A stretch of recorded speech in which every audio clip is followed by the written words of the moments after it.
Super star Rajinikanth హీరోగా లోకేష్ కనకరాజ్ దర్శకత్వంలో రూపొందుతున్న కూలీ సినిమా విడుదలకైతే సిద్ధమవుతుంది. మే 1న విడుదల కాబోతున్న కూలీ సినిమాకు ప్రీ రిలీజ్ బజ్ భారీగా ఉంది. తమిళనాట ఈ సినిమాకు అత్యధిక ప్రీ రిలీజ్ బిజినెస్ జరిగినట్లు సమాచారం అందుతోంది. లోకేష్ కనకరాజ్ దర్శకత్వంలో వచ్చిన గత చిత్రాల నేపథ్యంలో కూలీ సినిమాకు అన్ని చోట్ల భారీగా బిజినెస్ జరుగుతున్నట్లు సమాచారం అందుతోంది. ఇక తెలుగులో కూడా లోకేష్ కనకరాజ్ సినిమాలకు మంచి స్పందన దక్కిన విషయం మనందరికీ తెలుసు. అందుకే కూలీ సినిమాను తెలుగులో ప్రముఖ నిర్మాణ సంస్థ భారీ మొత్తానికి కొనుగోలు చేయడం కోసం రెడీ అయిందట. ఒకప్పుడు తమిళ్తో సమానంగా తెలుగులోనూ రజనీకాంత్ సినిమాలకు వసూళ్లు నమోదైన సందర్భాలు ఉన్నాయి. కానీ రోబో తర్వాత తెలుగులో రజనీకాంత్ సినిమాలు బాక్స్ ఆఫీస్ వద్ద సందడి చేయలేకపోతున్నాయి.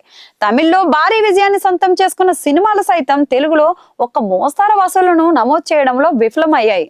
అందుకే రజనీకాంత్ కూలీ సినిమా తెలుగు మార్కెట్లో ఎంత బిజినెస్ జరుగుతుందా అనేది ఆసక్తిగా మారింది.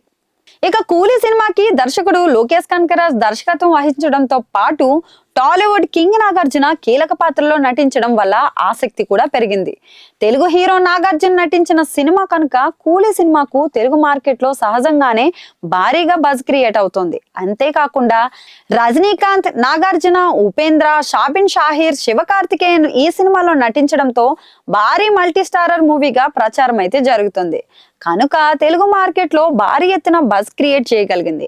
అందుకే కూలీ సినిమాకు తెలుగు డబ్బింగ్ హక్కులు 40 కోట్లు పలికే అవకాశాలు ఉన్నాయని అంచనా వేస్తున్నారు.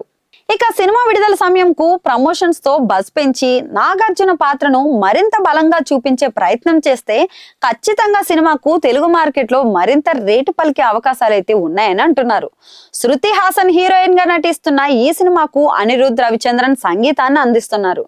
సన్ పిక్చర్స్ బ్యానర్ లో కళానిధి మారన్ భారీ బడ్జెట్ తో కూలీ సినిమాని అయితే నిర్మిస్తున్నారు. లోకేష్ కనకరాజ్ యూనివర్స్ నుంచి రాబోతున్న ఈ సినిమాలో మరికొందరు స్టార్ హీరోలు సైతం గెస్టులుగా కనిపించే అవకాశాలు ఉన్నాయనే వార్తలు కూడా వస్తున్నాయి.